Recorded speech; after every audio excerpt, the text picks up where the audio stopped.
राम मिलन कति होसी, मारो राम मिलन कति होसी, मारो राम मिलन कति होसी। जुरे पंडित मारो राम मिलन कति होसी।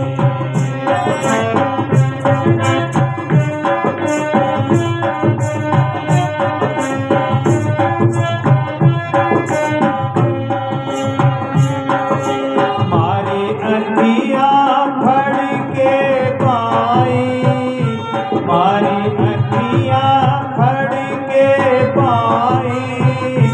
माने संत मिले के साईं, माने संत मिले के साईं। जुरे पंडित जोशी, मारो राम मिलन कर रोसी। जुरे पंडित जोशी, मारो राम मिलन कर रोसी। मारो राम मिलन कर रोसी, मारो पीवजी मिलन कर रोसी। मारो राम मिलन कर रोसी, मारो राम मिलन कर रोसी। जुरे पंडित जोशी, मारो राम मिलन कर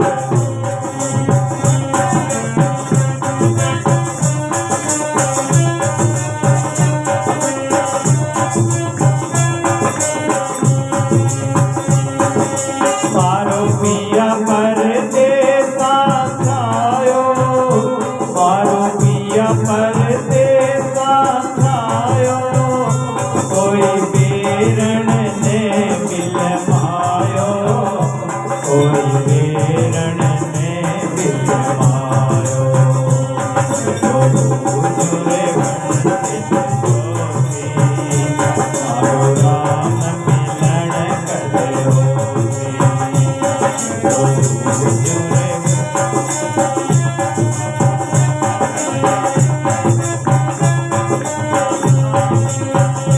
मारो राम मिलन कति होसी, मारो राम मिलन कति होसी। मारो पीवजी मिलन कति होसी, मारो राम मिलन कति होसी। जुरे पंडित जोशी, मारो राम मिलन कति होसी।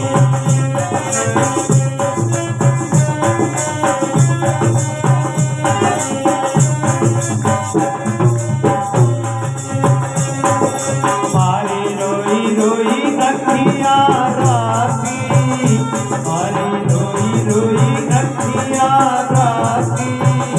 मारो तन दिवलो मन बासी, मारो तन दिवलो मन बासी। जुरे पंडित जोशी, मारो राम मिलन कर रोसी।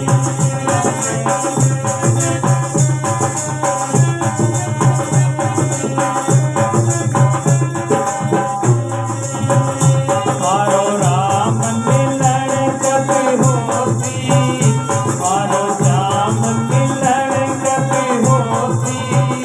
मारो राम मिलन कति होसी,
आदि दयाल महाराज की, गुरु महाराज की, बांके बिहारी लाल की।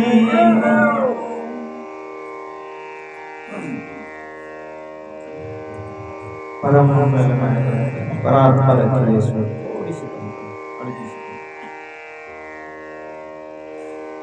हे कारण करुणा वरुणालय, तड़ी विदित पीताम्बर धारी बालकृष्ण लाल की, वांग्मय प्रतिमूर्ति श्रीमद् भागवत महापुराण की परम पावनी कथा,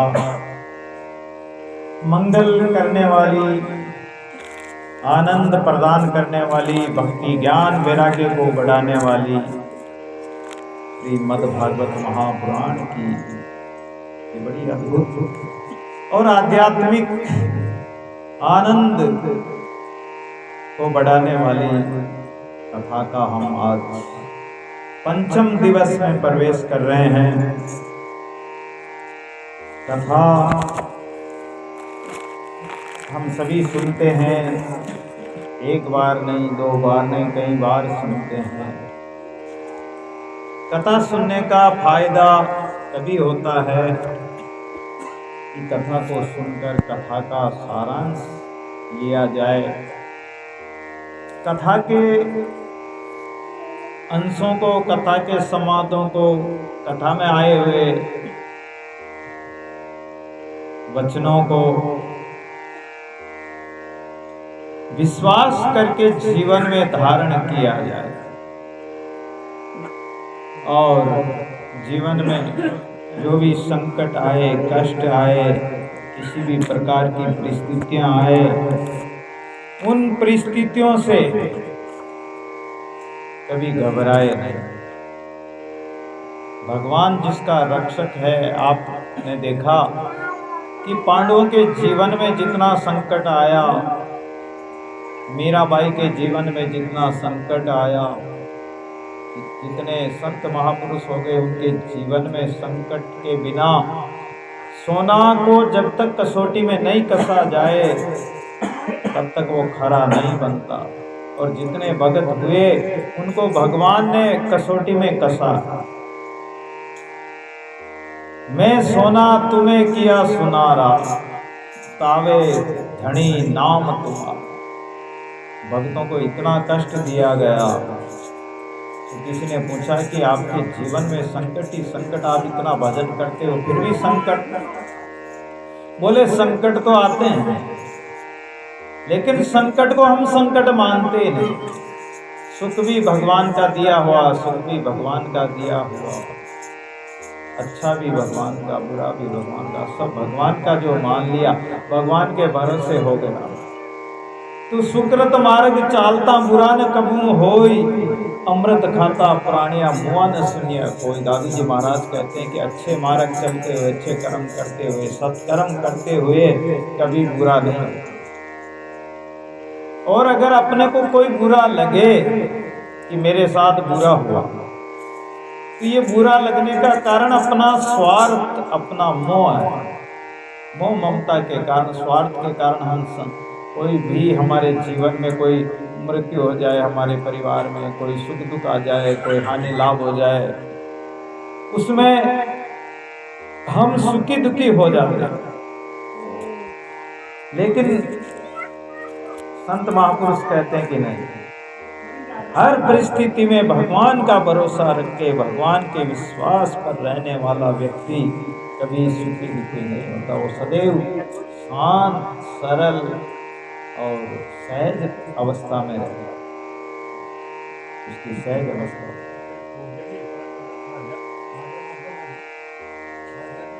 कल कथा प्रसंग में हमने भगवान रामचंद्र जी का परम पावन चरित्र श्रवण किया। भगवान के जीवन में विवाह हुआ तो कोई खुशी नहीं,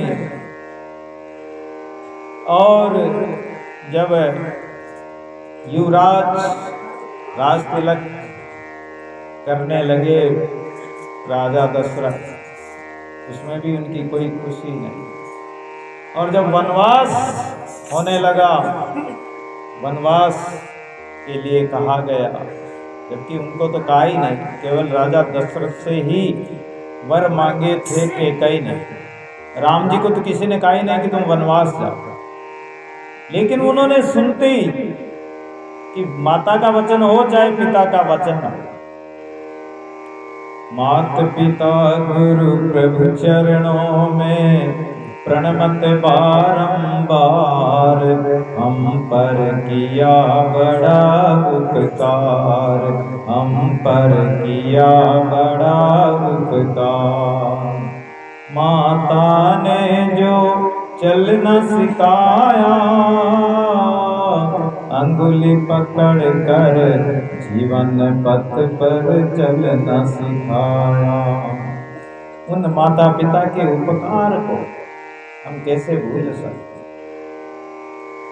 ऐसे महापुरुषों के माता पिता, परमात्मा स्वरूप माता पिता के चरणों में प्रणाम करना चाहिए, और माता पिता की कृपा से ये शरीर हमें प्राप्त हुआ, इस संसार में लाए, इस संसार में आकर संतों का सानिध्य मिला और संत परमात्मा से मिला देते हैं। तो उन माता पिता को भी हम नहीं भूल सकते। उन माता पिता को आज के समय में बड़ी विडंबनाएं आ रही है कि माता पिता की सेवा नहीं करते हैं लोग। अरे माता पिता तो परमात्मा स्वरूप भगवान राम स्वयं माता पिता, सिर नावई मात पिता, गुरु और माता पिता को तो प्रतिदिन शीश नवाते थे भगवान। ऐसे माता पिता की कभी अवहेलना नहीं करना चाहिए, अनादर नहीं करना चाहिए, और पूर्वजों का आशीर्वाद समझो, पूर्वजों की कृपा समझो। उनकी कृपा से ही सब कुछ, आनंद से सब कुछ मिलता है। तो आइए आज की कथा में प्रवेश करते हैं। राजा परीक्षित सुखदेव जी के द्वारा जब भगवान कृष्ण की चंद्रवंश की कथा संक्षेप में सुनी, तो राजा परीक्षित को शांति नहीं मिली, तृप्ति नहीं हुई। बोले प्रभु गुरुदेव, मैं तो मेरे कृष्ण भगवान की, कृष्ण कन्हैया की लीला का विस्तार से वर्णन सुनना चाहता। जिस भगवान श्री कृष्ण ने मेरे बाबा पांडवों के पास में क्या था? कुछ भी नहीं था, सब कुछ राज छीन लिया गया, वनवास दे दिया, और 12 वर्ष का अज्ञातवास क्या था उनके पास। लेकिन महाभारत जैसा महान विश्व युद्ध,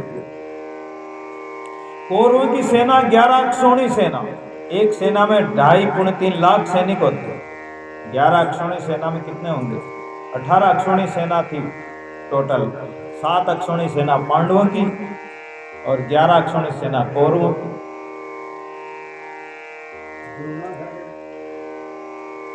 कौरवों में थे द्रोणाचार्य। तो कौरवों की सेना रूपी सागर को मेरे बाबा पांडवों ने एक गोखुर के समान पार कर लिया। इनकी कृपा से, भगवान की कृपा से। जबकि कौरवों की सभा में भीष्म पितामह, द्रोणाचार्य, कृपाचार्य, कर्ण, विकर्ण, दुर्योधन, दुशासन की भुजाओं में 10,000 हाथियों का बल था। इतनी ताकत वाले बड़े बड़े योद्धा थे। लेकिन भगवान कृष्ण के चरण रूपी नौका का आसरा लेकर और मेरे बाबा पांडवों ने कौरवों की इस विशाल सागर जैसी सेना को ऐसे पार कर लिया जैसे कोई गाय के खुर को या बछड़े के खुर को कोई भी लांग जाता है, पार कर जाता है। जो प्रभु मेरे बाबाओं के रक्षक हैं, उनकी कथा ऐसे छोटे रूप में, संक्षेप रूप में मुझे तो गवारा नहीं हुआ। आप मुझे विस्तार से सुनाइए।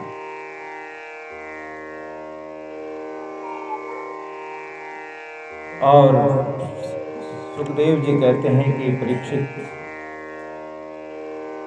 वास्तव में तुम श्रोता हो, अरे 5 दिन से, आज 5वां दिन है, लगातार तुम कथा सुन रहे, ना कुछ खाया ना कुछ पिया, कुछ खान पान कर लो, जलपान कर लो। परीक्षित कहने लगे कि महाराज, आपकी कृपा से अब मुझे ना तो भूख लगती है ना प्यास लगती है।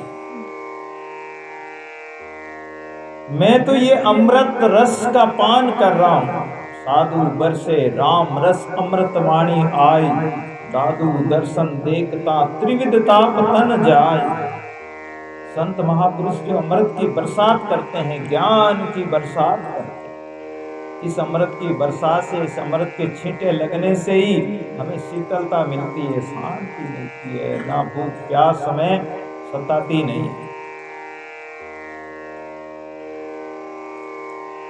इस प्रकार जब परीक्षित महाराज की श्रद्धा और दृढ़ता देखी, निष्ठा देखी, सुखदेव जी महाराज कहने लगे कि ठीक है, मैं तुम्हें भगवान बालकृष्ण लाल की कथा को विस्तार से सुनाऊंगा। अच्छा, कथा आपकी तरह हमारी तरह थोड़ी सुनी हो, वहां तो लगातार ही चलते, वो तो लगातार ही 7 दिन तक लगातार कथा चलती। इतनी सी देर में तो कथा ही पूरी नहीं हुई। ये तो संक्षेप में शॉर्ट रूप में कथा सुना देते हैं, और जो मूल पाठ कर रहे हैं वो इसीलिए मूल पाठ रखा गया।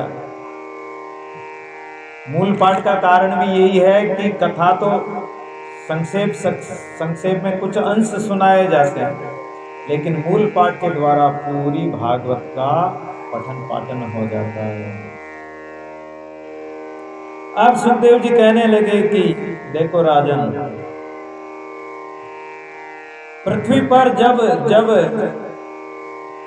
अधर्म बढ़ जाता है, पाप ज्यादा बढ़ जाता है, दुष्टों का बोलबाला हो जाता है,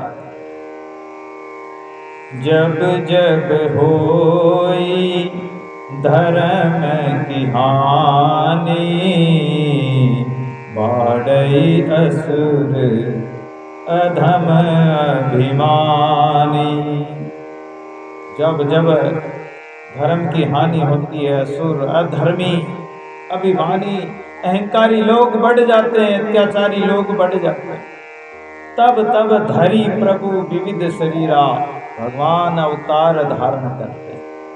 हरे कृपा निधि सज्जन पीरा, और संत जनों का, भक्त जनों का दुख हरने के लिए, विप्र जनों का दुख हरने के लिए, गाय माता का दुख हरने के लिए भगवान समय समय पर इस धराधाम पर अवतार लेकर आते हैं।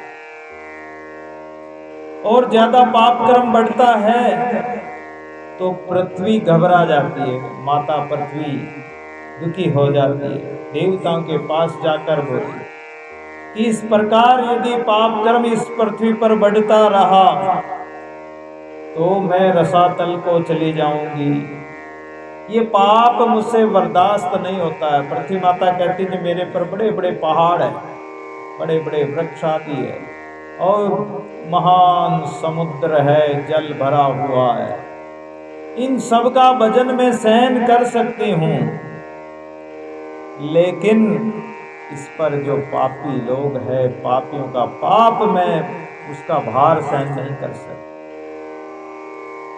पाप भूमि से भारी, कलंक काजल से कारी, तो ये पाप भूमि से भी भारी हो जाता, पृथ्वी माता भी दुखी हो जाती। ब्रह्मा ने पृथ्वी से कहा कि देवी तुम चिंता मत करो, हम भगवान से प्रार्थना करते हैं, भगवान से, और प्रार्थना करके ब्रह्मा ने कहा कि चिंता मत करो, भगवान अवश्य सुनेंगे। जब भगवान से प्रार्थना की गई, साईं सुने सब लोक में दादू यो अधिकार, परमात्मा सुनता है। ना राम नाम रटते रहो जब लग घट में प्राण, तब हम दीन दयाल के भनक पड़ेगी कान, वो कभी तो सुनेगा। लेकिन सुनाने वाला भी हो और सच्चे भाव से परहित के लिए, परमार्थ के लिए, परमात्मा जल्दी आ जाता है। ब्रह्मा ने कहा कि मथुरा में वसुदेव नाम के राजा होंगे और उनकी पत्नी देवकी, उन्हीं के वहां भगवान का प्राकट्य होगा, ऐसा मुझे आभास हो रहा है। गोकुल में नंद बाबा और यशोदा उनका पालन करेंगे, इस प्रकार भगवान का अवतार होगा, मुझे दिखाई दे रहा है। भूत भविष्य वर्तमान की जानने वाले ब्रह्मा जी ने बताया, पृथ्वी को आश्वासन मिला। देवता बोले जब भगवान का अवतार होने वाला है तो हमारा भी कुछ कर्तव्य बनता है। हम भी मथुरा में जाकर, गोकुल में जाकर और ब्रज में जाकर अवतार लेंगे और भगवान की बाल लीलाओं का आनंद लेंगे। भगवान के साथ जितने भी ग्वाल बाल सखा गोपियां, ये थे कोई साधारण युवक युवतियां नहीं थे। ये भगवान के समय में सब देवता लोग अवतार लेकर आए। मथुरा के सबसे बड़े राजा उग्रसेन, यशस्वी राजा, उनके कोई संतान नहीं थी और बड़ी भारी तपस्या की, तब जाके उनके कामेष्टि यज्ञ के द्वारा उग्रसेन की धर्मपत्नी के उदर में संतान आई। एक बार वह अपनी सहेलियों के साथ वाटिका में भ्रमण करने गई, उग्रसेन की पत्नी। वहां एक दुर्मिल नाम का राक्षस आ गया, दुर्मिल नाम का राक्षस, और उसकी छाया पड़ गई। ऐसा कहते हैं, माता बहनें सभी जानती हैं कि जब उदर में संतान होती है उस समय किसी की छाया भी नहीं पड़नी चाहिए, किसी की नजर भी नहीं पड़नी चाहिए। और सुने तो सत्संग सुने, ज्ञान चर्चा करें, पूजा पाठ करें। वो दुर्मिल नाम के राक्षस की छाया पड़ने मात्र से जिस बालक ने जन्म लिया वो कंस जन्मा। ब्राह्मणों से पूछा, उसका नामकरण करवाया, तो ब्राह्मणों ने उसका भविष्य देखकर कहा कि राजन, ये बालक आपके वंश को नष्ट करने वाला है।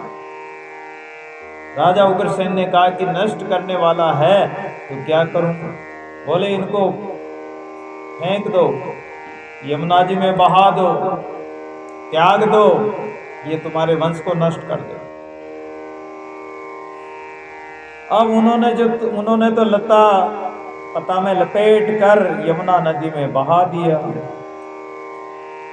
वसुदेव के पिता सूरसेन जी, कल मैंने बताया था कि देववीड नाम के यादव राजा हुए, देववीड राजा, और उस राजा के अर्जन्य प्रजन्य दो पत्नियां थी, जो एक पत्नी के अर्जन्य प्रजन्य हुए जिनके 9 नंद हुए, और दूसरी पत्नी से सूरसेन हुए।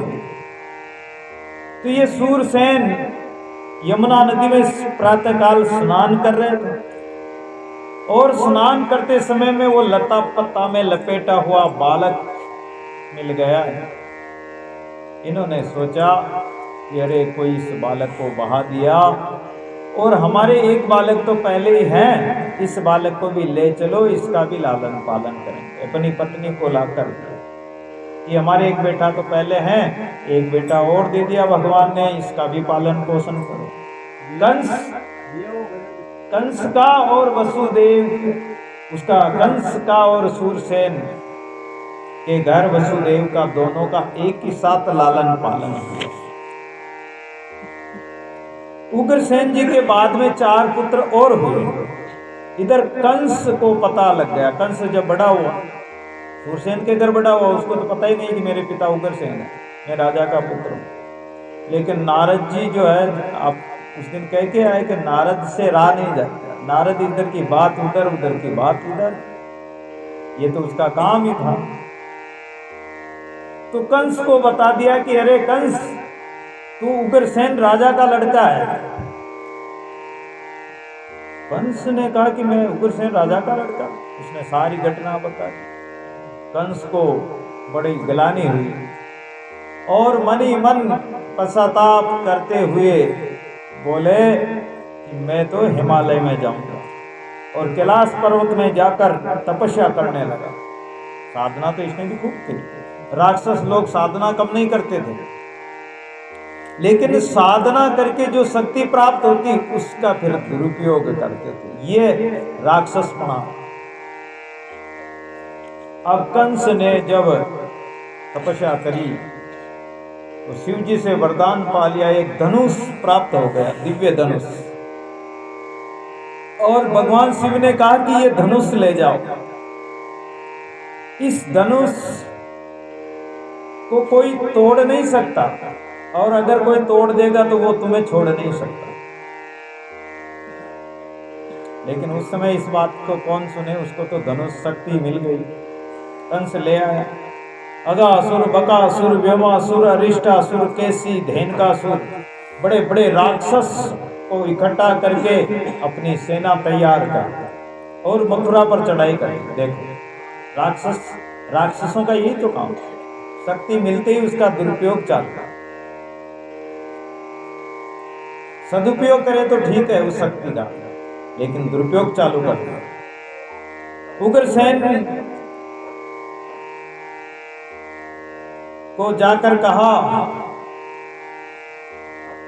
कि तुमने तो मुझे नदी में बहा दिया और अब तुम चलो कारागार में चलो। अब तुम्हारी जगह कारागार।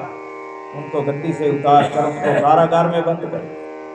ब्राह्मण यज्ञ कर रहे थे, उनको कहता है कि यज्ञ सब बंद। अब तो ओम कंसाय स्वाहा बोलो। भगवान और कुछ नहीं है, मेरा नाम लेकर यज्ञ करो, आहुतियां दो। ऐसा अभिमान आ गया कंस के मन में। एक भाव और आ गया। उसने सोचा कि देवकी मेरी बहन है, चाचा की लड़की। बोले देवकी का विवाह मैं वसुदेव के साथ कर। अब वसुदेव के साथ बड़ा धूमधाम से देवकी का विवाह हुआ। विवाह होने के बाद में विवाह करके दहेज भी खूब दिया। वसुदेव देवकी को जैसे ही विदा करने चला तो कंस कहता है कि नहीं, रथ में चलाऊंगा, मेरी बहन को विदा मैं करके आऊंगा। और रथ चलाकर वो स्वयं विदा करने चला। रास्ते में जा रहा था, उसी समय भयंकर आकाशवाणी हुई। अरे कंस, जिस बहन देवकी और वसुदेव को तुम विदा करने जा रहे हो, इसी देवकी का 8वां गर्भ, 8वां बालक तुम्हारा काल होगा। अब इतनी सी बात सुनी, कंस तो एकदम बदल गया कि 8वां गर्भ, 8वां बालक मेरा काल होगा। अब कंस तो जो शरीर को ही सब कुछ मानने वाला होता है, संसार को ही सब कुछ मानने वाला होता है, सत्य मानने वाला होता है, शरीर, संसार, वस्तु, व्यक्ति, पदार्थों को, तो उसको तो कोई वस्तु छीन जाए, कोई नष्ट हो जाए तो उसका दुख होता है। उसने सोचा कि ये तो मेरा काल को पैदा करने वाली है और मुझे मारे, काल पैदा होकर मुझे मारेगा तो मैं उस काल को ही खत्म कर दूंगा। लेकिन सोचा कि बालक तो कब पैदा होगा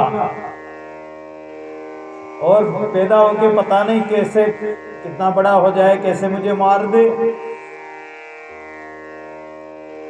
जीवे के ताए अनेक प्रकार के कोटि उपाय करे, जीवे के ताए। संत कहते हैं कि दादू माई काल है सो जानत ना, बाहर गढ़ निर्भय करे। बड़े बड़े राजा महाराजा सोचते हैं कि कोई दूसरा राजा महाराजा हमारे ऊपर आक्रमण ना कर दे, हमें मार ना दे, तो बड़े बड़े राजमहल बनाते हैं, किले बनाते हैं, कोट बनाते हैं, दीवारें बनाते हैं। बाहर गढ़ निर्भय करे, बाहर गढ़ बनाते हैं अपने आप को बचाने के लिए। लेकिन दादू माई काल है सो जानत ना। दादू जी महाराज कहते हैं कि काल तो तुम्हारे अंदर ही बैठा हुआ। ये जीव जब से जन्म लिया उसके साथ ही काल पैदा हो गया। जितना बड़ा होता जाता है बच्चा, उसकी उम्र कम होती जाती है, उसकी जीवन के वो समय खत्म हो गया, उतना वो घट गया, उतना वो कम हो गया, उसकी उम्र पूरी हो गई। तो बोलता है एकदम तलवार लेके और रथ से नीचे कूद पड़ा और देवकी का हाथ पकड़ कर और खींचने लगा। फिर केस पकड़ करके उनको नीचे जमीन पर गिरा दिया और कहा कि जिस देवकी के उदर से 8वां बालक मेरा काल होगा तो मैं उस काल की मां को ही मार देता हूं। देवकी को मारने के लिए तैयार हो गया, तलवार निकाल दी। उस समय वसुदेव जी कहते हैं, अब वसुदेव जी का फर्ज बनता है कि मेरी धर्मपत्नी को मैं बचाऊं तो सही। और वसुदेव जी कहने लगे कि अरे राजन, तुम बड़े यशस्वी, बड़े पराक्रमी और इतने महान राजा होकर एक अबला नारी को, जो एक तो तुम्हारी बहन है, दूसरी नारी अवध्या होती है और तीसरी बात कि विवाह के समय तो नारी लक्ष्मी का स्वरूप होती है। आपने देखा ही होगा, देखते हैं, सभी जानते हैं कि जब कन्या का विवाह किया जाता है, बेटी को विदा किया जाता है, तो माता पिता बेटी के चरण छूते हैं, कन्यादान जो करते हैं और चरण छूते हैं। तो तुम्हें देवकी का वध नहीं करना चाहिए, नहीं तो दुनिया क्या कहेगी। दुनिया में तुम्हारा नाम जो प्रसिद्ध है, बलवान है, शक्तिशाली है, कंस महाराज, और तुम अगर एक नारी पर तलवार चलाओगे, एक बहन की हत्या करोगे तो तुम्हारा नाम बदनाम होगा। कई तरह से समझाया। कंस कहता है कि वाह वसुदेव, तुमने अभी सुना नहीं आकाशवाणी ने क्या कहा। अरे बोले आकाशवाणी ने तो जो कहा जो ठीक है, लेकिन तुम ऐसा कृत्य करोगे तो तुम्हारी बदनामी होगी।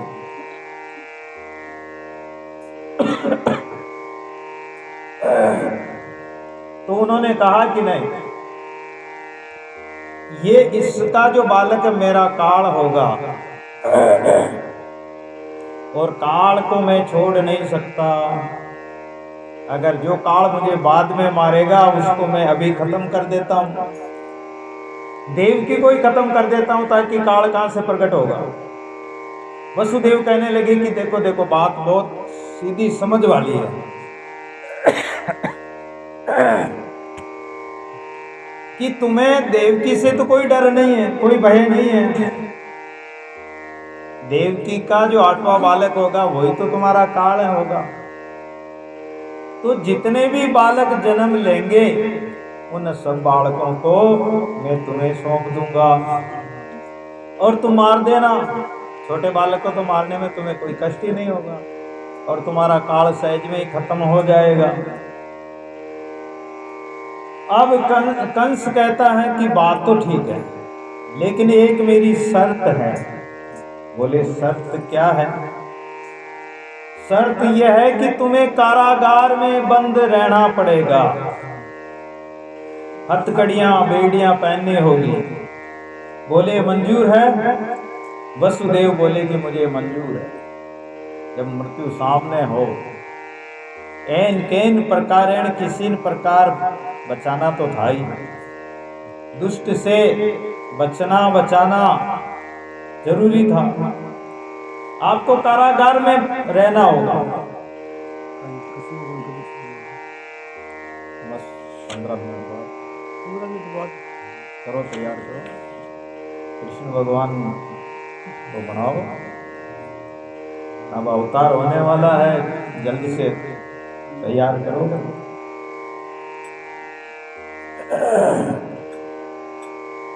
तो वसुदेव ने उसको समझाया, उसको आश्वासन दिया। कंस तो एकदम बदल गया और वसुदेव देवकी को कारागार में डाल देता है। अब विचार किया जाए, मृत्यु तो ध्रुव सत्य है, आए हैं सो जाएंगे, राजा रंग फकीर, एक सिंहासन चढ़ चले, एक बंदे जंजीर। संसार में जो भी कोई आया तो मर तो कोई रहता नहीं, सबको जाना पड़ता है। चाहे राव रंग हो, चाहे कोई भी हो, सबको जाना पड़ा, सब जा रहे हैं। कहीं जाले कहीं जालन जाए, कहीं जालन की करे दादू जीवन नाम, कहीं गाड़े कहीं गार्डन जाए, कहीं गार्डन की करे दादू जीवन नाए। संत कहते हैं कि कितनों को जला दिया, कितनों को जला रहे हैं, कितनों की तैयारी कर रहे हैं। अगर कोई मुर्दा जलते हुए नहीं देखा हो, काशी घाट पर चले जाओ, वहां रात दिन 24 घंटे मुर्दे जलाए जाते हैं। हरिश्चंद्र घाट पर मुर्दे जलाए जाते हैं, वहाँ 24 घंटे आसपास के लोग वहीं काशी जी लेकर आते हैं मुर्दों को, और वहाँ कई चिताएं एक साथ जलती रहती है। सत्यराम, एक साथ कई चिताएं। राव रंग सब मरेंगे, जीवे नाई कोई, सोई कहिए जीवता जे मर जीवा होई। चाहे राव रंग हो, चाहे कोई हो, सबको एक न एक दिन जाना है। मृत्यु ही ध्रुव सत्य है, बाकी सब चीज बिगड़ने वाली, केवल मौत ही अपरिवर्तनीय है, सत्य है। और मरना सबको सुनिश्चित है, लेकिन फिर भी परमात्मा का नाम नहीं लेते हैं, भगवान का भरोसा नहीं करते हैं। सज्जनों, जब मरना ही है एक न एक दिन, तो फिर बुरे काम क्यों करना है, पाप के काम क्यों करना है, हिंसा के काम क्यों करना है, किसी से लड़ाई झगड़ा क्यों करना है। अपने आप विचार कीजिए अपने अंदर कि मृत्यु सत्य है, मरना है, तो नह मीठा बोलो, नह चलो, लाठी ले लो हाथ, बुढ़ापा आ जाता तो हाथ में लाठी ले लो, मीठा बोलो, प्रेम से बोलो। थोड़ा दिन की जिंदगी, थोड़ा दिन का जीवना है, तो इसमें अपने जीवन को सरल साधारण बनाओ, मिठास भर लो, प्रेम से भर लो इसको। कागा किसका लेत है, कोयल किसको देत है, मीठा बोलकर जग अपना कर। मीठी वाणी बोलोगे सारे संसार को अपना कर लोगे, और कर्कश वाणी बोलोगे तो लोग पत्थर उठा उठा कर फेंकेंगे, पत्थर मारेंगे। कौवा बोलता है, चाहे वो किसी का कुछ नहीं लेता, लेकिन पत्थर उठाकर लोग उसको भगा देते हैं, मारकर भगा देते हैं। और कंस ने देवकी वसुदेव को कारागार में डाल दिया। अब कारागार में डाल दिया, कारागार में निवास करते हैं। वसुदेव जी के पत्नी 6 पत्नियां और थी, और रोहिणी ज्यादातर गोकुल में ही यशोदा के पास रहती थी। वसुदेव जी की अन्य पत्नियां अपने ससुर जी के यहाँ महल में सुरक्षित थी। वसुदेव जी के प्रथम पुत्र, कारागार में पहला पुत्र जन्म हुआ। पहला पुत्र का नाम कीर्तिमान। और जो ही पता लगा कि वसुदेव जी के पुत्र हुआ, तो कंस तो उसी समय जेल में, कारागार में आ गया। और कारागार में आकर कंस उस बालक को देवकी से छीन लेता है। देवकी रोती रह गई, लेकिन छीन कर उसने तो दीवार पे दे मारा, दीवार पर मारकर उसका प्राणांत कर दिया। दूसरा बालक हुआ, उसे भी कंस ने मार दिया। एक एक करके कंस ने देवकी के 6 बालक मार दिए। बेचारी देवकी रोती रह गई, कुछ नहीं कर पाई। ऐसा ही क्या करे, ऐसा दुष्ट कंस। अब जब 7वां बालक उदर में आया, उस समय भगवान ने विचार किया, सोचा कि ये तो मेरा शेष अवतार है, शेष भगवान है, और इसको दुष्ट कंस मार देगा। इसलिए भगवान ने योग माया को आदेश दिया। योग माया भगवान की शक्ति है, और शक्ति को आदेश दिया। परीक्षित ने पूछा कि गुरुवर सुखदेव जी महाराज, शेष भगवान, अभी तो भगवान का अवतार ही नहीं हुआ, और शेष भगवान बलराम जी पहले ही जन्म ले रहे हैं।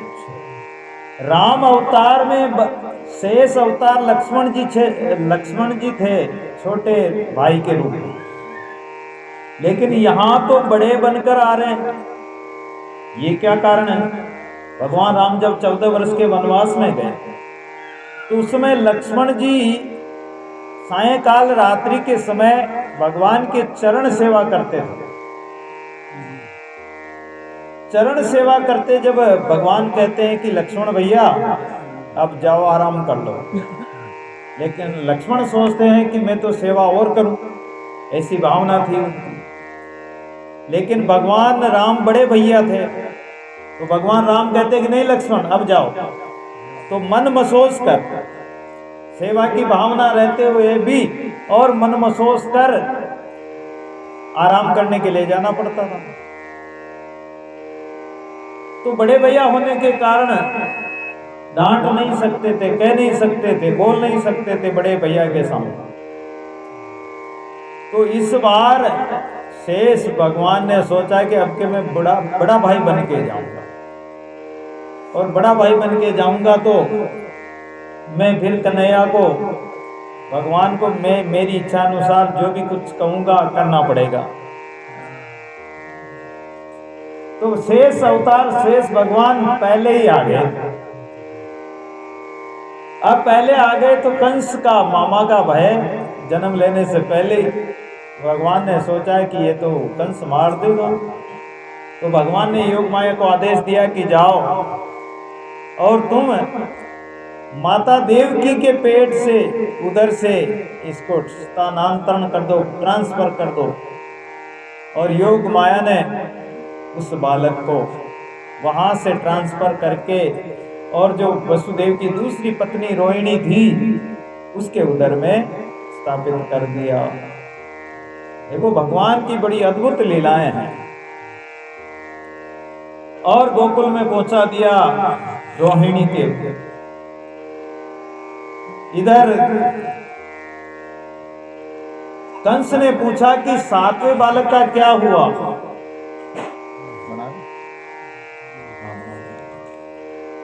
बोले 7वें बालक का क्या हुआ? सैनिक बोले कि हमने सुना है कि 7वां बालक तो उधर में ही समाप्त हो गया। कंस ने कहा कि बहुत अच्छा रहा, अरे मुझे मारना पड़ता, वो पहले ही मर गया, बहुत अच्छा रहा। अब तो 8वां बालक आने वाला है। अब 8वां बालक आने वाला है तो देवता लोग भी उस धराधाम पर, गोकुल में, ब्रज में जगह जगह गोप ग्वाल बनकर आ गए। देवियां गोपियां बन गई, और भगवान किसी के उदर में आते नहीं हैं, माता के गर्भ में नहीं आते हैं, लेकिन भगवान जो लीला कर रहे हैं तो उसकी स्तुति करने के लिए देवता इकट्ठे हो गए और स्तुति करते हैं, भगवान से प्रार्थना करते हैं। जब भगवान से प्रार्थना करते हैं तो आइए हम भी भगवान से प्रार्थना करें।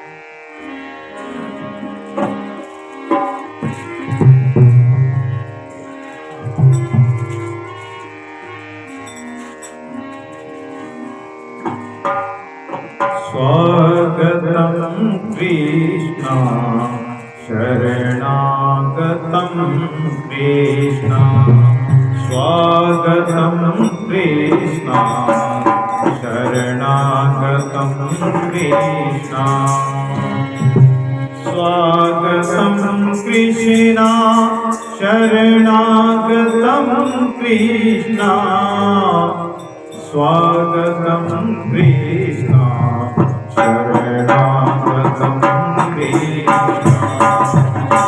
आओ दीनानाथ दया कर मेरे आओ दीनानाथ दया कर मेरे पार पार पार पार पार में तेरे आओ दीनानाथ दया कर मेरे आओ दीनानाथ दया कर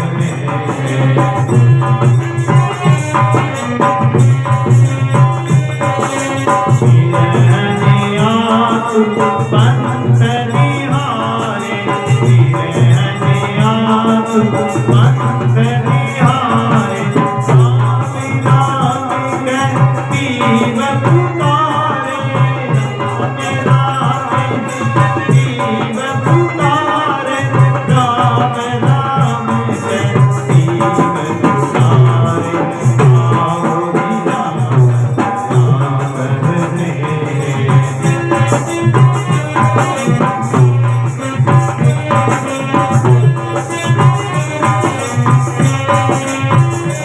पंखी गूंजे मारती जोवे पंखी गूंजे मारती जोवे नैन तीर जल पर रोवे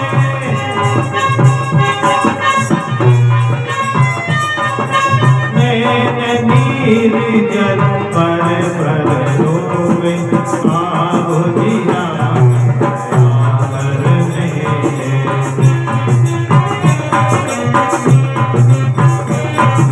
पार पार में बलिहारी पार पार में वो दीनानाथ दया कर मेरे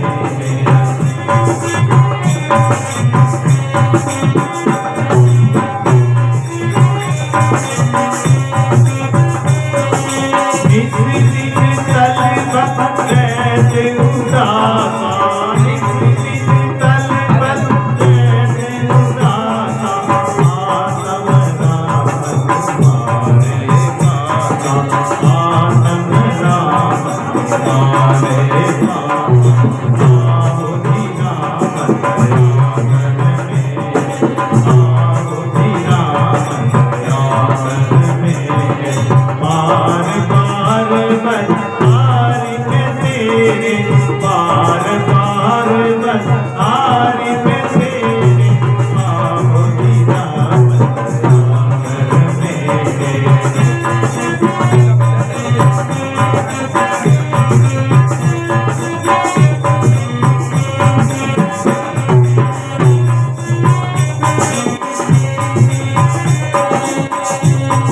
पंखी गूंजे मारती जोवे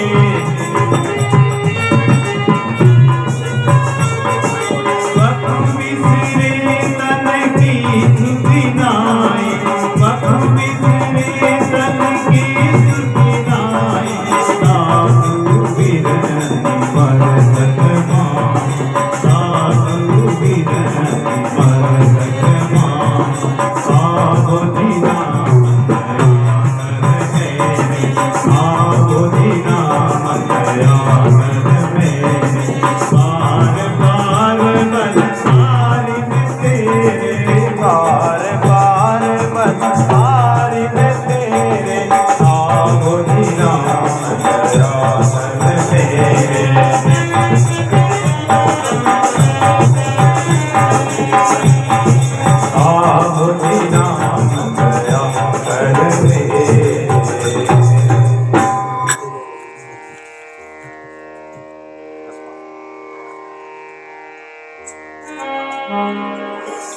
सभी देवताओं ने मिलकर सभी भक्तों ने भाव से श्रद्धा से भगवान से प्रार्थना की, हे प्रभु प्रार्थना सुनिए, कीजिए जन जन का कल्याण। हानि धर्म की बहुत हुई, अंधकार ने ज्योति छुई। धर्म की हानि होती है, अंधकार बढ़ता, ज्ञान बढ़ता है, अत्याचार अनाचार होता है। पृथ्वी पर अवतार लीजिए कर निज वचन विचार। भगवान ने कहा था कि जब जब भी तुम्हारे में संकट आएगा तो मैं समय समय पर अवतार लूंगा। आज भूमि जन्मभूमि दुखाई, पृथ्वी पर रहने वाले जितने भी प्राणी हैं इन दुष्टों के द्वारा सब दुखी है। और संतान को दुखी देखकर माता दुखी हो जाती है, ऐसे धरती माता दुखी हो रही है। वाणी वीणा शरण तुम्हारी, अब तो हम आपकी शरण हो। वीणा को झंकार दीजिए, वाणी को वरदान। भारत में फिर गूंजे गीता, भूमि भागवत जागे सीता। भारत को फिर धन्य कीजिए कर निज वचन प्रमाण। भगवान से प्रार्थना, भक्तों ने भाव से प्रार्थना करी। एक भजन के द्वारा माता बहने उस भजन को बोलती रहती है। चले आना प्रभु जी चले आना,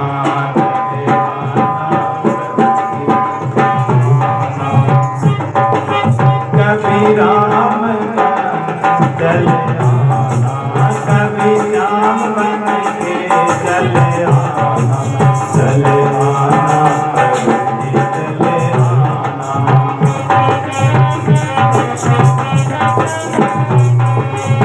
तुम राम रूप में आना, तुम राम रूप में आना। सीधा हाथ लेके धनुष हाथ लेके चले आना प्रभु जी चले आना। तुम राम रूप में आना, तुम श्याम रूप में आना। सीधा हाथ लेके धनुष हाथ लेके चले आना प्रभु जी चले आना।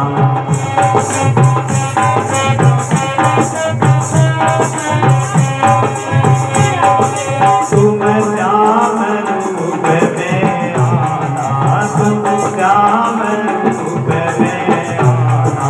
राधा हाथ लेके मुरली हाथ लेके चले आना प्रभु जी चले आना।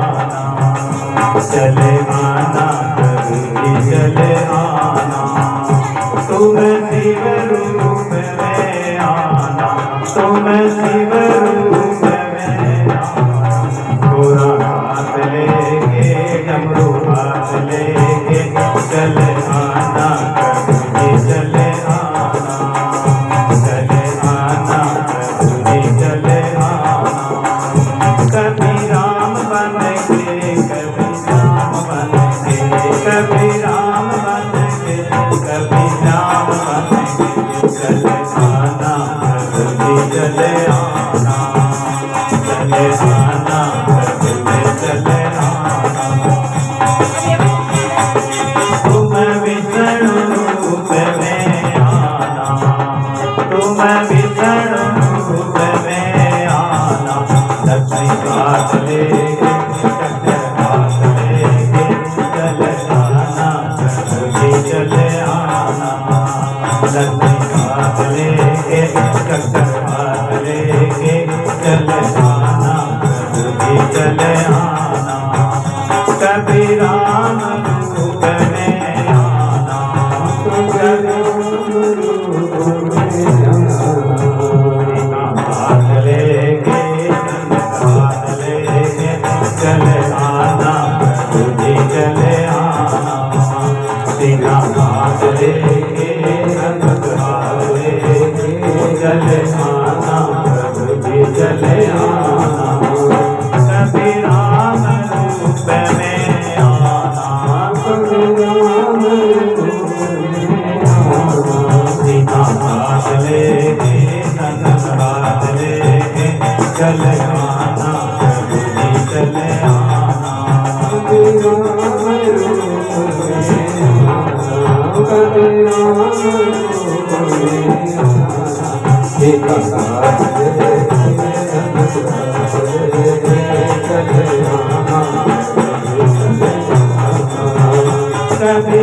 श्याम रूप में आना, श्याम राधा भाग लेगे भोले भाग लेगे, चले आना प्रभु जी चले आना।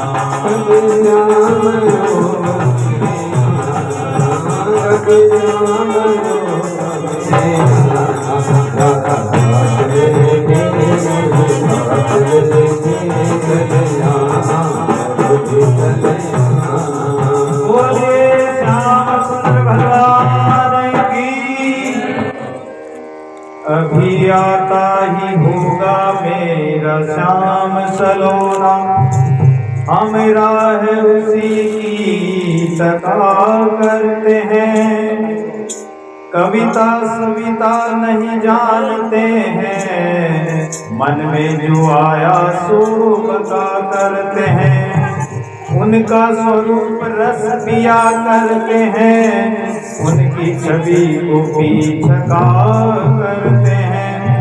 पढ़ते उनके पद पंकज में श्री राधे राधे, चलते चलते कथा चलते हैं। राधे राधे गोविंद गोविंद राधे, राधे राधे गोविंद गोविंद राधे, राधे राधे गोविंद गोविंद राधे, गोविंद राधे गोपाल राधे, गोविंद राधे गोपाल राधे, राधे राधे गोविंद गोविंद राधे, राधे राधे गोविंद गोविंद राधे, राधे राधे गोविंद गोविंद राधे, राधे राधे गोविंद गोविंद राधे, राधे राधे गोविंद गोविंद राधे, राधे राधे गोविंद गोविंद राधे, राधे राधे गोविंद गोविंद राधे, राधे राधे गोविंद गोविंद राधे, राधे राधे गोविंद गोविंद राधे।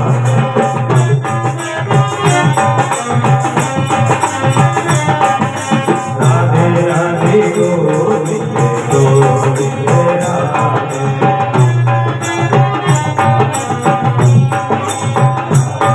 बोलिए गोविंद भगवान की।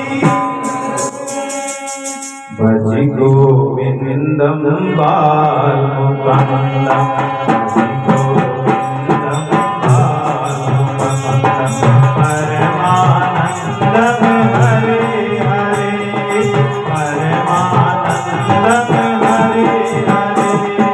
भज गोविंदम बाल मुकुंदम, भज गोविंदम बाल मुकुंदम, भज गोविंदम बाल मुकुंदम, भज गोविंदम बाल मुकुंदम, परमानंदम हरे हरे, परमानंदम हरे हरे।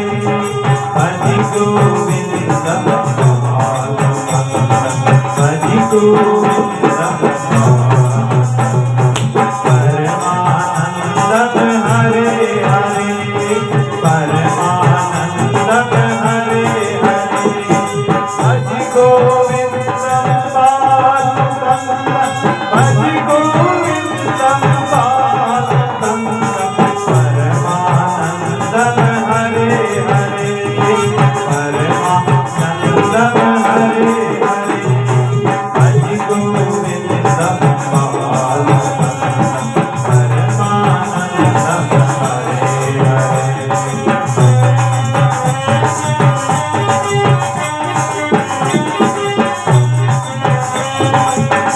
मन गोविंद गाएगा, जन्म विरता गाएगा। मन गोविंद गाएगा, जन्म विरता गाएगा। जन्म विरता गाएगा,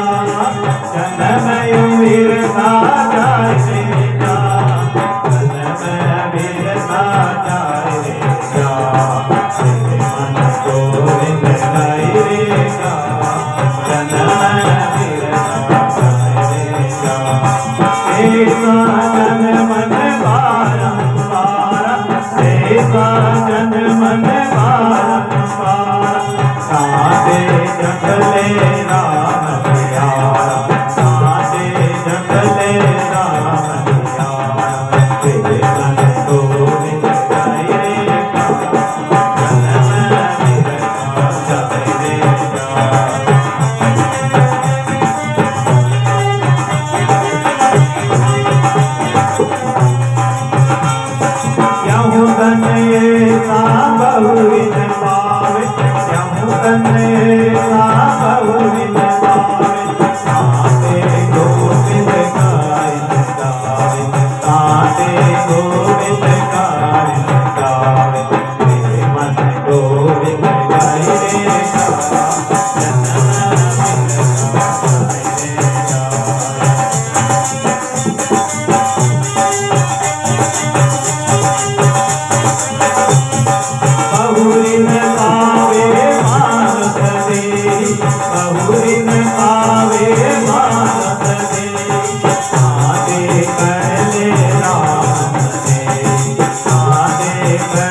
रे मन गोविंद गाय रे गाय जन्म अविद्या जाय रे जाय।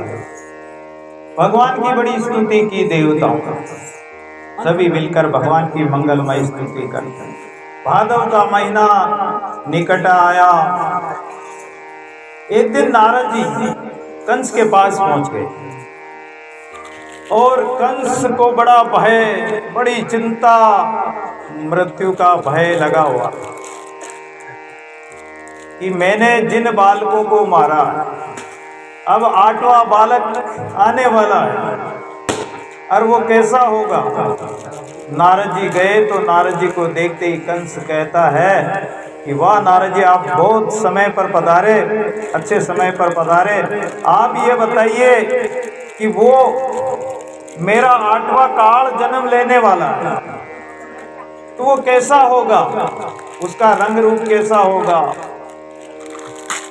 और वो छोटा सा ही कहीं भागने लग जाए बड़ा होकर तो मैं कैसे पकड़ूंगा, कैसे पहचानूंगा। नारद जी कहते हैं, नारद जी भी बड़े कौतुकी होते हैं। बैठ जाओ, कहीं भी बैठ जाओ, कहीं भी बैठ जाओ। अजी रोला काम ही करता।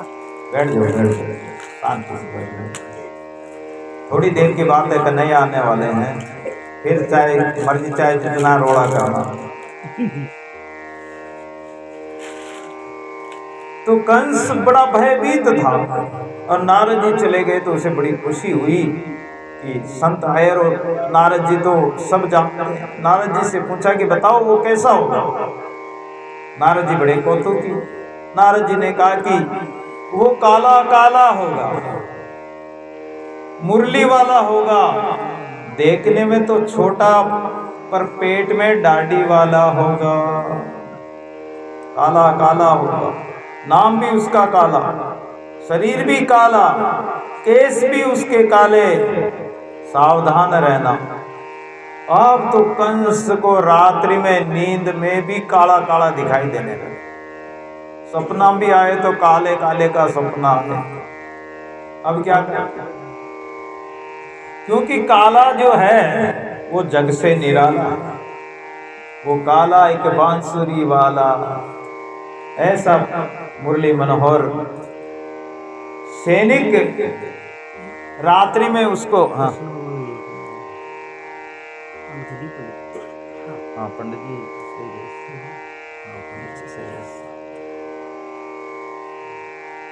तो रात्रि में उसको कंस को सपना आया जिसमें काला काला दिखाई दिया। तो एकदम हड़बड़ा कर उठ खड़ा हुआ, चिल्लाने लगा, सैनिकों सैनिकों सैनिकों, अरे वो काला वो काला। सैनिक बोले कि क्यों घबराते हो, काला काला कौन है, हमें तो कुछ दिखाई नहीं दे रहा। अगर सब्जी में भी काला जीरा नजर आ जाए तो 20 सैनिकों को बुला ले कि ये काला काला आ गया। उसको इतना भय हो गया, हर चीज से उसको भय हो गया। और इस प्रकार योग माया ने ब्रह्मा जी से कहा कि तुम्हारी कमान मेरे हाथ में दो ब्रजमंडल की। सारी ब्रजमंडल की कमान योग माया ने संभाल ली। कृष्ण पक्ष की अष्टमी तिथि का समय नजदीक आया।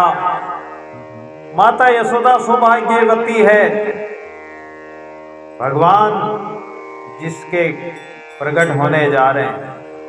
और माता यशोदा देवकी भगवान से प्रार्थना करती है, मेरा छोटा सा संसार हरि आ जाओ एक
मुझको बिछुड़े युग बीत गए, मुझको बिछुड़े युग बीत गए, क्यों भूल प्रभु मेरे बीत गए, क्यों भूल प्रभु मेरे बीत गए।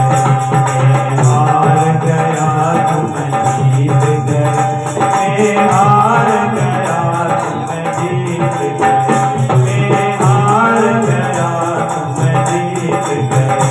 अब दर्शन दो बाबा, हरि आ जाओ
देहि आशीष सबन के, देहि आशीष सबन के, मन भयो अंगना बाजे बाजे मैया तोरे अंगना, बाजे बाजे मैया तोरे अंगना, तोरे अंगना मैया तोरे अंगना, तोरे अंगना मैया तोरे अंगना, बाजे मैया तोरे अंगना, बाजे बाजे मैया तोरे अंगना, बाजे बाजे मैया तोरे अंगना, बाजे बाजे मैया तोरे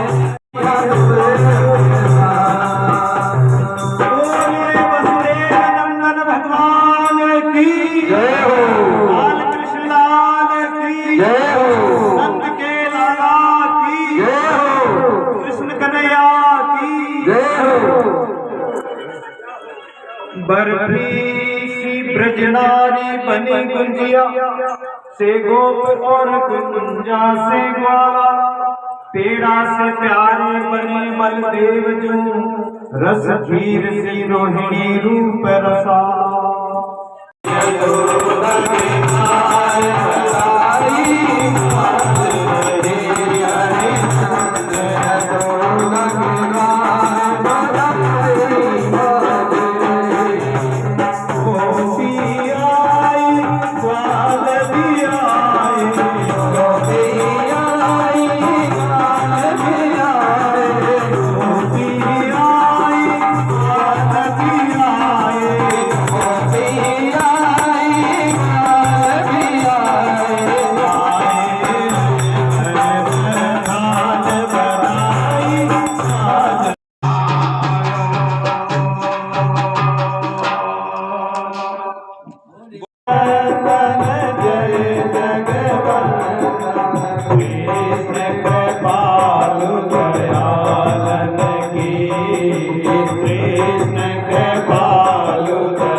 आरती उतारो मेरे लालन की, आरती उतारो मेरे लालन की, मात यशोदा करते आरती, मात यशोदा करते आरती,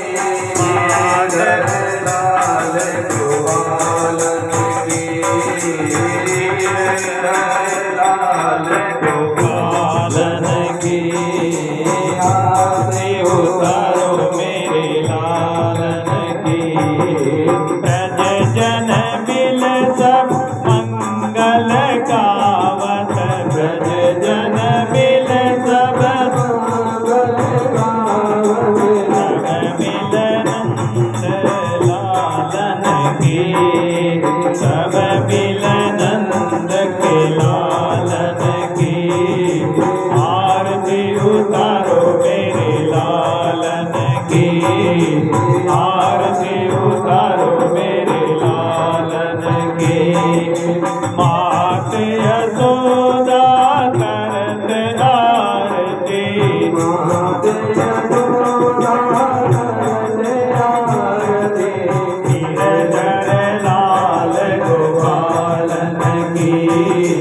गिरधर लाल गोपालन की, मोर मुकुट में तांबर सोरे, मोर मुकुट में तांबर सोरे, मोर मुकुट में तांबर सोरे, मोर मुकुट में तांबर सोरे, मुख पर लाल गुलालन की, मुख पर लाल गुलालन की, आरती उतारो मेरे लालन की, आरती उतारो मेरे लालन की, मात यशोदा करत आरती, मात यशोदा करत आरती, गिरधर लाल गोपालन की,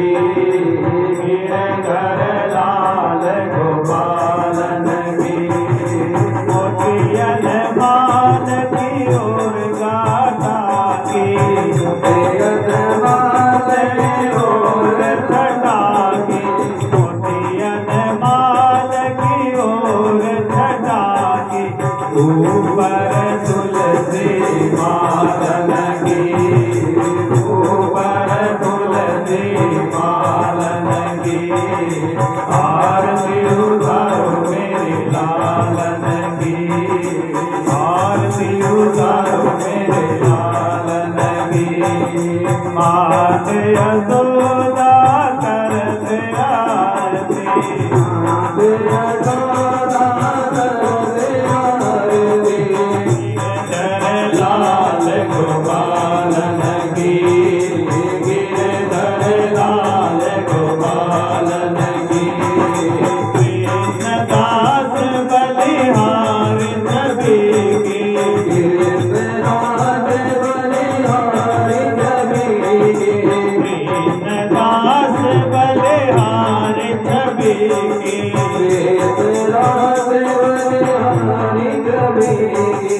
कृष्ण कन्हैया लालन की, कृष्ण कन्हैया लालन की, आरती उतारो मेरे लालन की, आरती उतारो मेरे लालन की।